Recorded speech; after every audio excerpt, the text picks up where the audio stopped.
ഇത്രയും സ്വാദിലും ഗുണത്തിലും നല്ല സോഫ്റ്റ് ഇലയട നിങ്ങൾ കഴിച്ചിട്ടുണ്ടോ? തേങ്ങ അരിവണ പാടുക കണ്ട. ഇതിനായി നല്ല പഴുത്ത പഴമാണ് ഏറ്റവും നല്ലത്.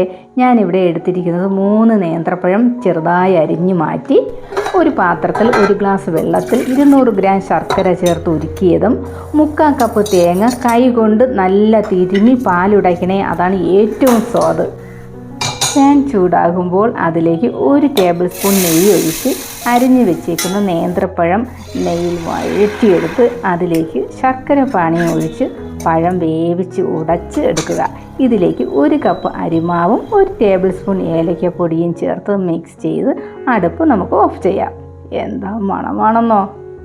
ഒന്ന് ചെറുതായി തണുത്തതിന് ശേഷം മാത്രം തേങ്ങ ചേർത്ത് നല്ല കുഴച്ചുരുട്ടിയെടുക്കുക. ആ തേങ്ങാപ്പാലിൻ്റെ സ്വാദ് അപ്പോഴാണ് ഇറച്ചു നിൽക്കുന്നത്. ഇനി ഇഡ്ഡലിക്കുട്ടത്തിൽ വെള്ളം ചൂടാകുമ്പോൾ വീഡിയോയിൽ കാണുന്നത് പോലെ വേവിച്ചെടുക്കുക. എന്താ മണമെന്നാ! സൂപ്പറാ മക്കളെ. നല്ല കോരി ചൊരിയുന്ന മഴയത്തും നമ്മുടെ മക്കളൊക്കെ വൈകിട്ട് ക്ഷീണിച്ച് വരുമ്പോഴും 1 ഇലയുടെയും 1 ഗ്ലാസ് ചൂട് ചായയും എന്താ സുഖമല്ലേ!